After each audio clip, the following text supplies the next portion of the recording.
देखिए यहाँ पर आपका 10th फिजिक्स क्लास नंबर 4 है और इसमें हम लोग पढ़ने वाले हैं गोलीय दर्पण से संबंधित। देखो इसके पहले हम लोगों ने पढ़ा था गोलीय दर्पण। गोलीय दर्पण क्या होता है बताइए।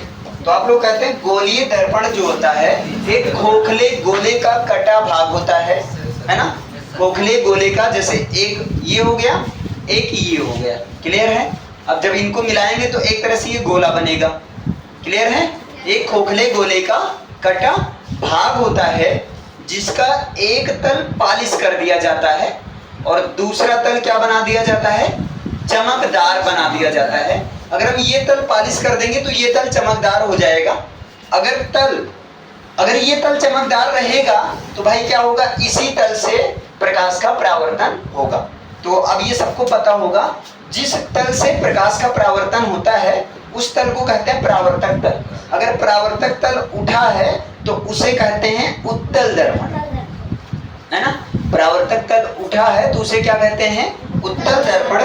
लेकिन अगर परावर्तक तल आपका क्या है, दबा है, अगर परावर्तक तल क्या है, दबा है, तो उसे क्या कहते हैं, आप कहोगे चूंकि ये दबा है इसलिए इसे कहते हैं अवतल दर्पण कहते हैं।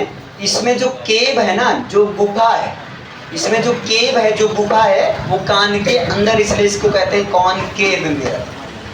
समझ रहे हो ना, क्या कहते हैं, कॉनकेव मिरर कहते हैं। और इसमें भैया, इसमें क्या है, कान भूल गया है, कॉन्वेक्स, मतलब ऐसे याद करने के लिए बता रहा हूँ, सच में नहीं है।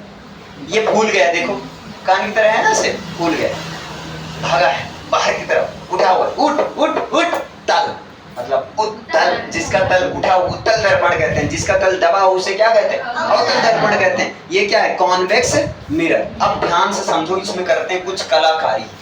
हम लोग पैदाइशी कलाकार हैं, पता है सब। पैदा होते ही जब जहाँ साल 6 महीने हुए, आँख से, आँख को एक्सपेरिमेंट कर रहा हूँ, हाँ छू रहा हूँ, कुछ भी दे दे सब खाने लगते थे, जहर भी दे दो हाँ लग खाते। तो सही है कि नहीं, बच्चे तो यही तो करता है, कुछ भी दो सब खाता है ना। गलती से जहर वहर मत देना, नहीं कौन लाओ देखी खाता है कि नहीं, पता चल निपट गया, है ना। ऐसा नहीं करना। अब क्या करना है, चलो अब यहाँ करते हैं कुछ कलाकारी का, मतलब इससे रिलेटेड कुछ शब्दावली को पढ़ेंगे, है ना। इससे रिलेटेड कुछ शब्दावली का मतलब ये देखो, गोलीय दर्पण, गोलीय दर्पण की बात करेंगे तो आपके दिमाग में दो प्रकार का दर्पण आना चाहिए। एक आना चाहिए उत्तल दर्पण और एक आना चाहिए आपका अवतल दर्पण। दो तरह का आपके दिमाग में चीजें आनी चाहिए, क्लियर। हम दोनों को साथ में लेकर चलेंगे ताकि अच्छे से समझ में आ जाए। तो गोलीय दर्पण का जो परावर्तक तल होता है, उत्तल दर्पण में परावर्तक तल किधर है, इस साइड है ना, और अवतल दर्पण में परावर्तक तल दबा हुआ है, क्लियर है। अब इसमें क्या होता है, जो परावर्तक तल का मध्य बिंदु होता है, मानते हैं मध्य बिंदु यहाँ है, परावर्तक तल का जो मध्य बिंदु होता है वो क्या होता है, पोल होता है। वो क्या होता है भैया, पोल होता है, पोल ऑफ मिरर होता है। पोल ऑफ मिरर का मतलब होता है दर्पण का ध्रुव। क्या होता है, दर्पण का ध्रुव। और इसको चूंकि पोल होता है इसलिए इसको डिनोट किया जाता है P से, क्लियर है। तो जो गोलीय दर्पण का परावर्तक तल का जो मध्य बिंदु होता है इसे कहते हैं पोल ऑफ ध्रुव, पोल ऑफ ध्रुव, जिसको P से डिनोट, एक जगह नाम लिख दिया जाए दूसरी जगह चल जाएगा ना, समझ जाओगे। यही चीज वहां भी आप लिख सकते हो, ठीक है। एक तो ये पहला बताओ, पहला समझ में आया। दूसरा क्या होता है, अब ये देखो, गोलीय दर्पण जिस गोले का भाग हो, जगह जिस गोले का भाग होगा, भाई ये कहीं ना कहीं किसी ना किसी गोले का तो भाग होगा ही ना, इस तरीके से कुछ समझ पा रहे हैं ना। तो गोलीय दर्पण एक्चुअल में जिस गोले का भाग होता है उस गोले का केंद्र कुछ यहाँ कहीं होगा। गोलीय दर्पण जिस गोले का भाग होता है, यहाँ पर गोला क्या होगा, तो आप कहोगे कुछ ऐसा गोला बनेगा, कुछ इस तरीके से, है ना। तो इस गोले का सेंटर कहाँ होगा, यहाँ कहीं होगा, मान लेते हैं, क्लियर है, मान लिया जाए इसे। तो गोलीय दर्पण जिस खोखले गोले से बना होता है, उस खोखले गोले का सेंटर यानी कि केंद्र, उस खोखले गोले का केंद्र जो होता है वो कहलाता है वक्रता केंद्र। क्या कहलाता है? वक्रता केंद्र कहलाता है। इसको बोलते हैं सेंटर ऑफ कर्वेचर बोलते हैं।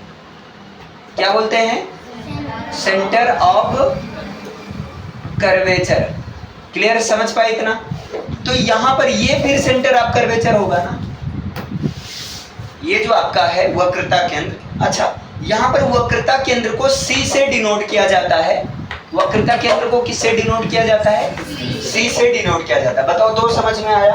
अगर मैं आपसे पूछूं दर्पण का ध्रुव किसे कहेंगे, तो आप कहोगी गोलीय दर्पण, चाहे उत्तल हो चाहे अवतल हो। गोलीय दर्पण है ना का जो परावर्तक तल का जो मध्य बिंदु होगा उसको कहते हैं दर्पण का ध्रुव, और वो जिस गोले से, जिस खोखले गोले से बना रहता है, उस खोखले गोले के केंद्र को क्या कहते हैं? वक्रता केंद्र कहते हैं। बताओ, यहां तक समझ में आया? अब देखो, वक्रता केंद्र से ध्रुव के बीच की जो दूरी होगी, वक्रता केंद्र से जो ध्रुव के बीच की दूरी होती है, वक्रता केंद्र से जो ध्रुव के बीच की दूरी होती है, उस दूरी को क्या कहते हैं? वक्रता त्रिज्या कहते हैं। इस दूरी को क्या कहते हैं भैया? वक्रता त्रिज्या कहते हैं, जिसको R से डिनोट किया जाता है, इस पूरी की पूरी दूरी को। तो यहां पर ये दूरी क्या कहलाएगी? आपको होगी वक्रता त्रिज्या R कहलाएगी। समझ में आया? मैंने तीन बात बताई आपको, तीनों बात समझ में आया? एक तो परावर्तक तल के मध्य बिंदु को दर्पण का ध्रुव कहते हैं। उत्तल दर्पण में दर्पण का ध्रुव उठा हुआ होगा, अवतल दर्पण में दर्पण का ध्रुव दबे हुए तल पर होगा। क्लियर? अच्छा, जिस गोले का भाग होगा उस गोले के केंद्र को क्या कहते हैं? वक्रता केंद्र। तो एक्चुअल में ये वक्रता केंद्र ये वाला पोर्शन है, ये वाला पोर्शन वक्रता केंद्र C से डिनोट किया जाता है। वक्रता केंद्र और ध्रुव के बीच की दूरी को, वक्रता केंद्र और ध्रुव के बीच की दूरी को वक्रता त्रिज्या कहते हैं। इतना समझ पाए? या आप इसको ऐसे बोल सकते हो, गोलीय दर्पण जिस गोले से बना होता है उस गोले की त्रिज्या को गोलीय दर्पण की वक्रता त्रिज्या कहते हैं। क्लियर है? सेंटर ऑफ रेडियस कहते हैं। तीन चीज क्लियर हुआ? अब क्या होता है भैया, अगर है ना ऐसी लाइन, ध्यान से समझो, ऐसी लाइन जो कि वक्रता त्रिज्या से होते हुए, ऐसी लाइन जो कि वक्रता त्रिज्या से होते हुए, ध्रुव से होते हुए आगे निकल जाती, ऐसी लाइन जो कि वक्रता केंद्र और ध्रुव को मिलाते हुए आगे निकलती है, इस लाइन को कहते हैं मुख्य अक्ष कहते हैं। इस लाइन को क्या कहते हैं? मुख्य अक्ष, प्रिंसिपल एक्सिस कहते हैं। ऐसी लाइन जो कि वक्रता केंद्र और ध्रुव को मिलाते हुए आगे जाती है, उस लाइन को क्या कहते हैं? एक मिनट यार, ये चीज है। उस लाइन को क्या कहते हैं? उस लाइन को कहते हैं मुख्य अक्ष कहते हैं। बोलो, क्लियर है? ऐसी लाइन जो कि वक्रता केंद्र और ध्रुव को मिलाते हुए आगे निकल जाए, वक्रता केंद्र और ध्रुव को मिलाते हुए आगे निकल जाए, सीधी रहेगी, या तिरछा मत करना, उस लाइन को क्या कहते हैं? मुख्य अक्ष कहते हैं। इतना क्लियर है?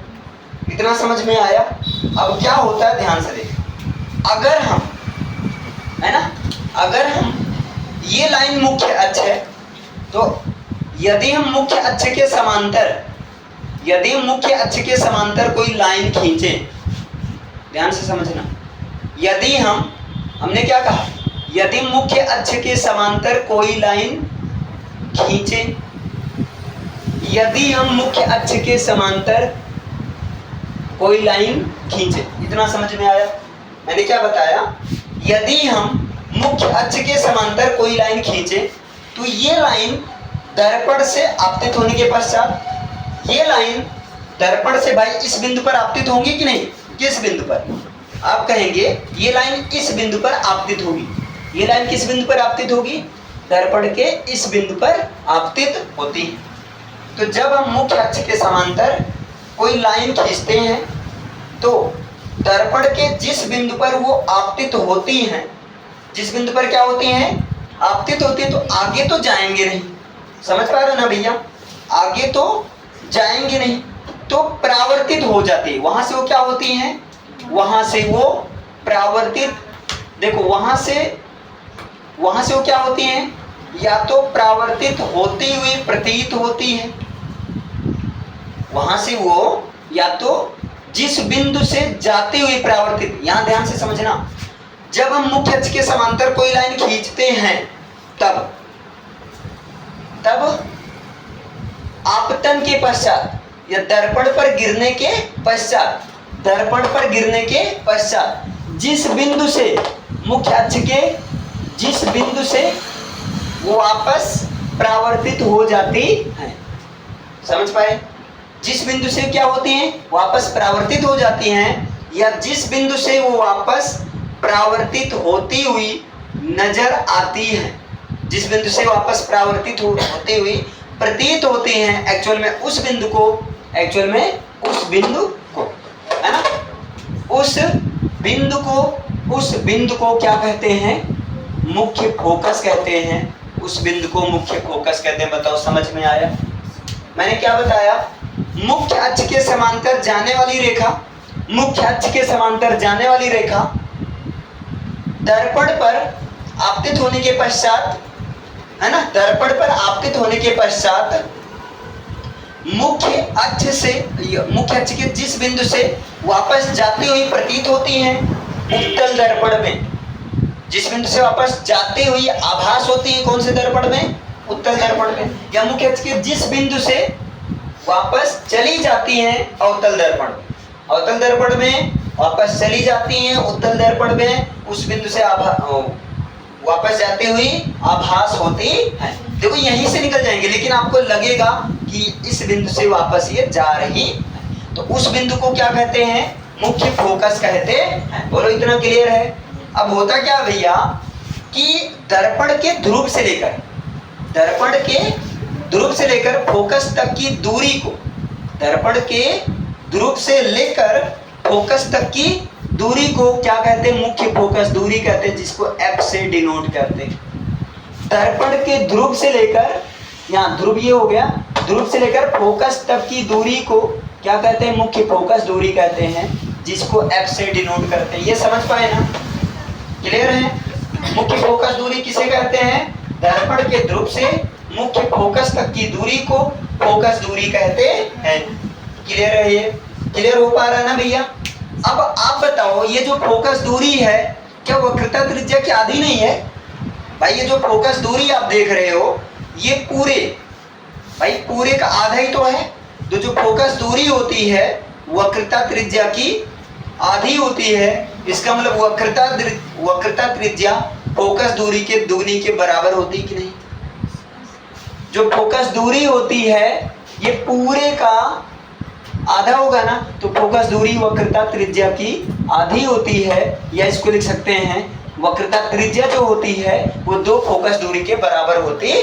बताओ समझ पाए? इतना क्लियर है? अब यहां पर ध्यान से समझना, ये भैया मैंने क्या बनाया? अभी तो कुछ नहीं बनाया, लेकिन अब मैंने बनाया। देखो 1 मिनट, ये मैंने क्या बनाया? बेवकूफ है ना, कुछ नहीं बनाया, ऐसे बना दिया, कांच का वो नॉर्मल से रख दिया। लेकिन अभी एक तरह से अगर मैं क्या कर दूं, पॉलिश कर दूं, ये पारदर्शी कांच था, अब ये क्या हो गया? उत्तल दर्पण हो गया, तल उठा है ना। अब कहोगे सर जी दरवाजों किंची बड़ा करा जाए। अच्छा बड़ा कर रहे हैं, रुको, द्वार बड़ा कर रहे हैं। अब सही है भैया? अब सही है ना? द्वार बड़ा होगा ना? नहीं समझ? द्वार बड़ा हुआ, गजब मस्त लग रहा है सर जी, तीर लगाए दो बस, और यहाँ कुछ हिस्से बनाए दो, राम जी का बनाए दो। क्लियर है? तो अब ध्यान से समझना, यहां से मैंने इतनी जो कहानी बताई, द्वार से याद आएगा कुछ? द्वारक। द्वार से क्या याद आया? जो परावर्तक तल का व्यास होगा। समझ पा रहे हो ना? जो परावर्तक तल का व्यास होता है, ये, और एक तरह से इधर वाला ये दोनों मिलकर क्या बना? व्यास बना, है ना? तो जो परावर्तक तल का व्यास होता है, एक्चुअली ये क्या होता है? द्वारक होता है। यानी कि अगर हम पूछ लें ये M1 और M2 क्या है, तो आप कहोगे परावर्तक तल का द्वारक है। M1 और M2 क्या है, तो आप कहोगे परावर्तक तल का द्वारक है। तो दर्पण का परावर्तक तल का जो व्यास होगा, व्यास का मतलब समझ रहे हैं, ये वाला पोर्शन पूरा, ये वाला पोर्शन पूरा, ये क्या होता है, आप कहोगे दर्पण का द्वारक होता है या दर्पण का द्वारक कहलाता है। समझ में आया? फोकस तल। अब फोकस तल क्या होता है, अगर दर्पण के मुख्य अक्ष के लंबवत और मुख्य फोकस से होकर, देखो यहाँ अगर हम ऐसे कर दें, ध्यान से समझो, खिचड़ी तो हो ही रहा है, ये चीज चित्र कोई बात नहीं होने दो, खिचड़ी मजा आएगा खाने में। देखो अगर हम मुख्य फोकस पर एक लाइन खींच दें, मुख्य फोकस पर हम क्या करें, एक लंबवत लाइन खींच दें। हम क्या करें भैया, मुख्य फोकस पर एक लंबवत लाइन खींच दें, तो इस प्रकार मुख्य फोकस से जाने वाले, है ना, जाने वाले समतल को, या मुख्य फोकस से जाने वाले, या मुख्य फोकस जिस तल का निर्माण करता है उसे क्या कहेंगे, फोकस तल कहेंगे, क्योंकि फोकस का तल है ना। तो समझ पाए ना, मतलब हमने क्या कहा, मुख्य अक्ष के लंबवत, तो मुख्य अक्ष है, इसके लंबवत का मतलब ऐसे, भाई मुख्य अक्ष के हॉरिजॉन्टल का मतलब ऐसे होगा ना।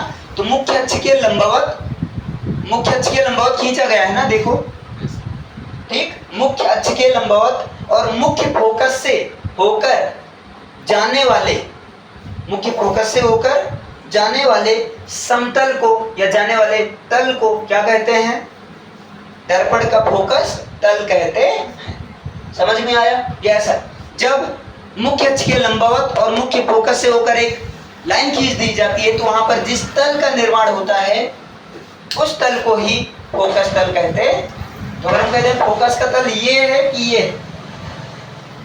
तो आप कहोगे फोकस का तल ये है, क्योंकि मुख्य फोकस का मतलब, मुख्य फोकस का मतलब क्या, ध्रुव से लेकर फोकस तक का दूरी, ये फोकस दूरी है, तो ये पूरा तल जो बन रहा है ये क्या बन रहा है, फोकस तल। समझ में आया?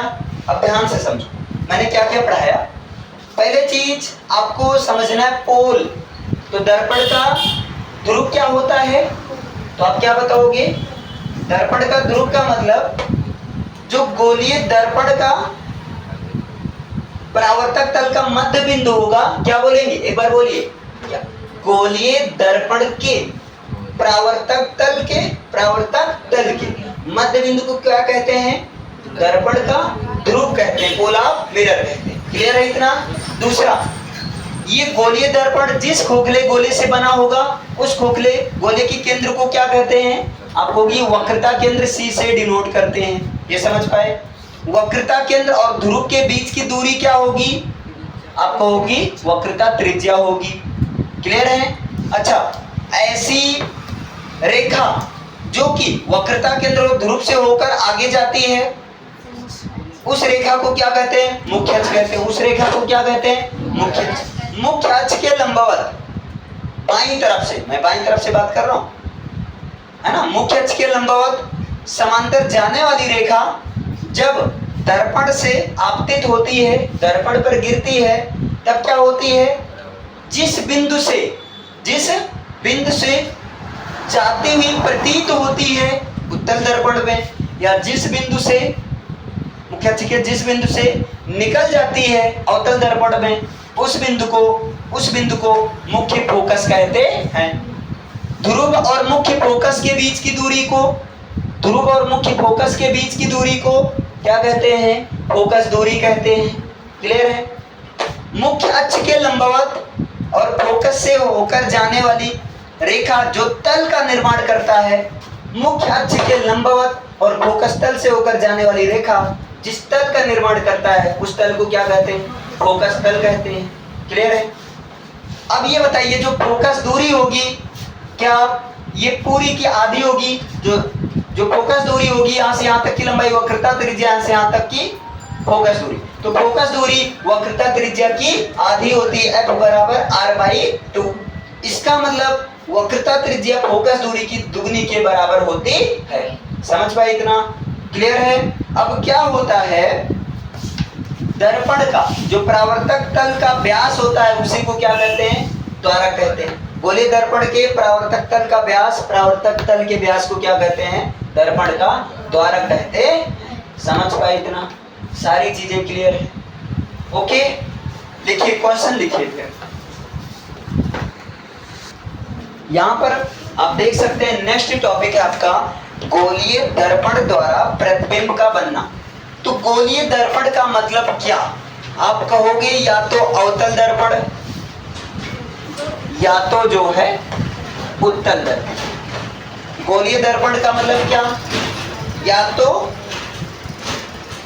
अवतल दर्पण या तो उत्तल दर्पण।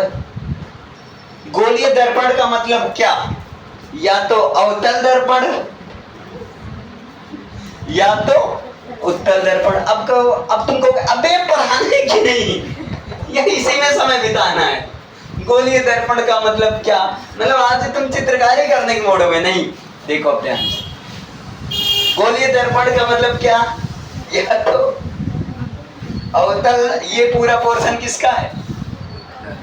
अवतल दर्पण या तो उत्तल दर्पण। कुछ लोग का मुंह खराब है, अबे सुनते सुनते या तो अवतल या तो उत्तल या तो अवतल, आगे करने क्या वाले हो?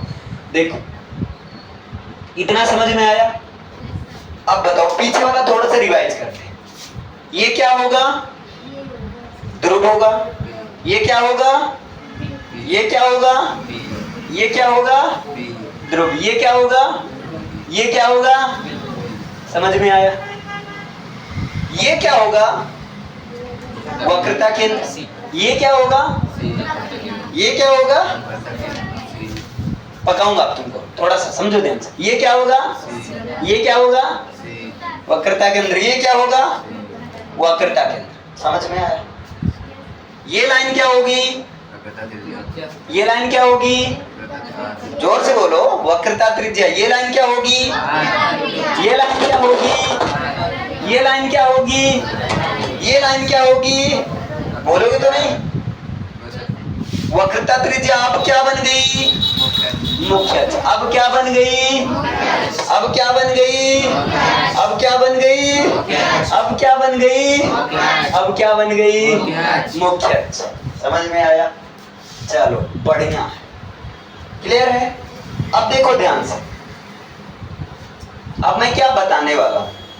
ठीक, मुख्य अक्ष के समांतर जाने वाली प्रकाश की किरणें। ध्यान से समझना, ये पहला मैं बताने वाला हूं, बहुत ध्यान से सुनना।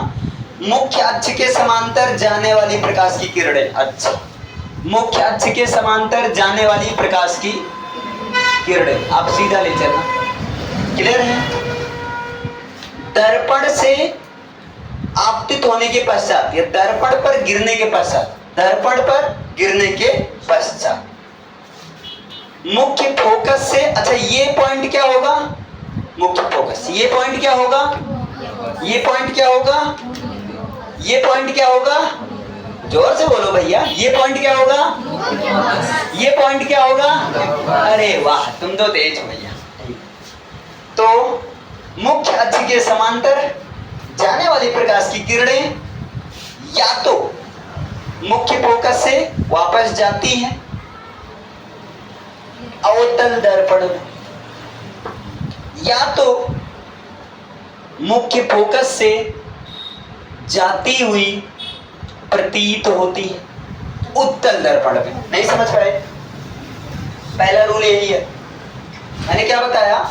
मुख्य अक्ष के समांतर जाने वाली प्रकाश की किरणें हाँ जा रही हैं, दर्पण पर गिरने के पश्चात कंडीशन या तो मुख्य अक्ष से होकर परावर्तित होती हैं अवतल दर्पण में। किसमें? अवतल दर्पण में। या तो अरे बोल तो दो तुम लोग। मुख्य फोकस से होकर जाती हुई प्रतीत होती है उत्तल दर्पण। पहला नियम समझ में आया? बढ़िया। अच्छा, अब दूसरा उल्टा करते हैं। अब ऐसा नहीं करेंगे, अब हम करेंगे मुख्य फोकस से होकर जाने वाली प्रकाश की किरणें जब दर्पण पर आपतित होती है। मुख्य फोकस की ओर जाती हुई प्रकाश की किरणें, ना ना ना ना ना ना, मुख्य फोकस की ओर जाती हुई, प्रतीत हुई, मुख्य फोकस की ओर जाते समय प्रतीत होने वाली प्रकाश की किरणें। मैंने क्या बताया? मुख्य फोकस की ओर जाती हुई प्रकाश की किरणें अवतल दर्पण में मुख्य फोकस की ओर जाते और आभास होते हुए, मुख्य फोकस की ओर जाते समय या मुख्य फोकस की ओर जाते समय आभास होने वाली प्रकाश की किरणें जब दर्पण पर आपतित होती हैं, जब क्या होती हैं भैया? दर्पण पर आपतित होती हैं। जब दर्पण पर आपतित होती हैं, जाती तो यहीं तक है, लेकिन लगता है क्या मुख्य फोकस की ओर जा रही है। जब दर्पण पर आपतित होती हैं, तो आपतित होने के बाद मुख्य अक्ष के समांतर हो जाती है। आपतित होने के बाद क्या होती हैं?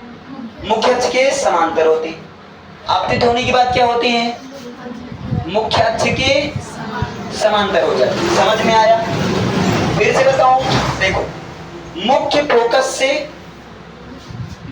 जाने वाली प्रकाश की किरणें अथवा मुख्य फोकस की ओर जाती हुई प्रतीत होने वाली प्रकाश की किरण, मुख्य फोकस से जाने वाली प्रकाश की किरण अवतल दर्पण में अथवा मुख्य फोकस की ओर जाती हुई मुख्य फोकस की ओर जाती हुई और आभास होती हुई प्रकाश की किरण दर्पण से टकराने के बाद मुख्य अक्ष के समांतर हो जाती है। दूसरा रूल समझ में आया? क्लियर है? तीसरा आते हैं। क्लियर है? देखो, जब कोई प्रकाश की किरणें वक्रता केंद्र से होकर जाती हैं, जब कोई प्रकाश की किरणें वक्रता केंद्र से होकर जाती हैं, तो उसी रास्ते से वापस भी आ जाती है। मैंने क्या बताया? जब कोई प्रकाश की किरण वक्रता केंद्र से होकर जाती है, तो उसी रास्ते से वापस आ जाती है।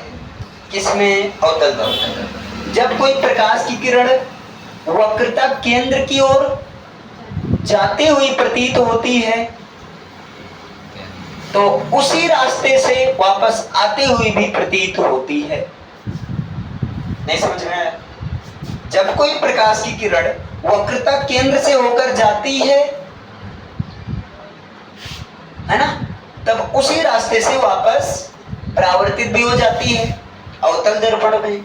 लेकिन जब कोई प्रकाश की किरण वक्रता केंद्र की ओर जाती हुई नजर आती है, जाती तो यहीं तक है, आगे नहीं जाने को, मामा मारेगा, क्योंकि आगे कलई है, लेकिन हमें लगता है कि हाँ केंद्र की ओर जा रही है। तो जब कोई प्रकाश की किरण वक्रता केंद्र की ओर जाते हुए प्रतीत होती है, दूसरी रास्ते से वापस आती हुई भी प्रतीत होती है।